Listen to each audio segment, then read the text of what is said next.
friends. Today I will make experiment.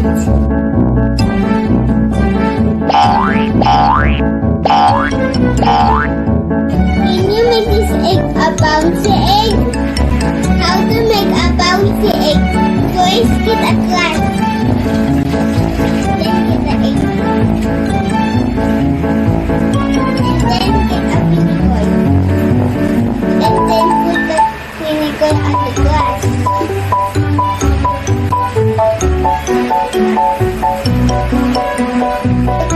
egg on the vinegar.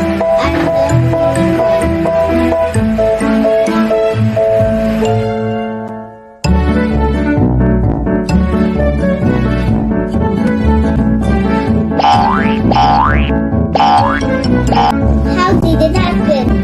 Science idea. Shell of the egg are made of calcium milk. In a vinegar is a weak acid.